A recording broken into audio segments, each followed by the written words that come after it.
seseorang datang kepada Rasulullah Shallallahu Alaihi Wasallam dengan sepiring anggur di tangannya untuk dihadiahkan kepada Rasulullah Shallallahu Alaihi Wasallam. Rasulullah Shallallahu Alaihi Wasallam pun mengambil satu buah anggur tersebut dan memakannya. Kemudian dia tersenyum, lalu dia mengambil satu buah lagi dan tersenyum lagi. Melihat hal itu, si orang tersebut sangat senang sekali dan gembira seakan-akan ia mau terbang. Para sahabat yang bersamanya melihat hal itu dengan keheranan. Karena biasanya Nabi Shallallahu Alaihi Wasallam mempersilahkan sahabat-sahabatnya jika ia sedang makan untuk makan bersama. Akan tetapi, Rasulullah Shallallahu Alaihi Wasallam terus mengambil butir demi butir anggur tersebut sambil tersenyum, hingga anggur tersebut habis semuanya. Kemudian orang itu pulang. Setelah itu, salah seorang sahabat bertanya, "Wahai Rasulullah, mengapa engkau tidak mengajak kami untuk makan bersamamu?" Beliau Shallallahu Alaihi Wasallam menjawab, "Laqad ja'akum rasulun min anfusikum azizun alaihi ma anittum harisun alaikum bil mu'minina raufur rahim. Fa in tawallaw faqul hasbiyallahu la ilaha illa hu. عليه توكلت وهو رب العرش العظيم." Kalian semua melihat betapa bahagianya si lelaki itu. Padahal anggur itu rasanya pahit. Maka aku takut jika kalian memakannya, kalian akan memperlihatkan sesuatu yang akan membuat kesenangan dari lelaki itu hilang.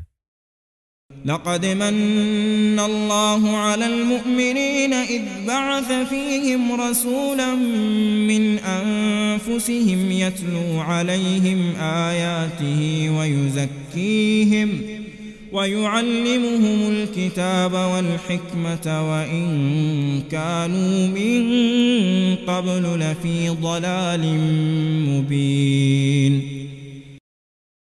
Sebuah sekolah khusus putri pergi untuk studi tour ke sebuah museum.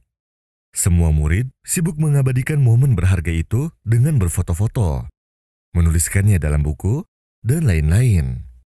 Akan tetapi, ada salah seorang murid yang bermain terlalu jauh. Sampai-sampai saat waktu pulang tiba, ia malah tertinggal. Ia berlari sekencang-kencangnya sambil berteriak. Namun naas, tak satupun orang mendengarnya. Murid ini kemudian berjalan ke sana kemari sambil menangis. Saat malam tiba, ia mendengar suara serigala yang saling bersahutan. Ia pun semakin ketakutan. Saat kejadian itu, tiba-tiba terlihat olehnya sebuah gubuk yang kumuh dengan lampu menyala di dalamnya. Lalu ia menghampiri gubuk itu dengan perasaan senang. Ternyata gubuk kumuh itu dihuni oleh seorang pemuda yang miskin. Lalu si murid menceritakan apa yang terjadi padanya. Kemudian pemuda itu berkata kepadanya, "Baiklah, kamu bisa tinggal di sini malam ini. Besok pagi, aku akan pergi untuk mencari pertolongan. Tidurlah di dalam kamar. Aku akan tidur di bawah karpet saja." Murid ini sangat cantik, juga dari keluarga yang kaya. Ia sering bermimpi untuk mendapatkan suami yang baik akhlaknya, juga agamanya. Malam itu, si murid tidak bisa tidur karena ketakutan. Ia melihat si pemuda itu bolak-balik ke sebuah lilin, membaca buku, lalu kembali lagi ke lilin, sampai-sampai si murid menganggap bahwa pemuda itu adalah jin. وَمِنَ النَّاسِ مَن يَشْرِي نَفْسَهُ ابْتِغَاءَ مَرْضَاتِ اللَّهِ وَاللَّهُ رَءُوفٌ بِالْعِبَادِ. Keesokan harinya, si pemuda itu memesankan bis untuk si murid. Kemudian si murid tersebut pulang ke rumahnya. Sesampainya di rumah, murid itu menceritakan kisahnya. Lalu ayahnya berkata padanya bahwa ia ingin menemui pemuda itu.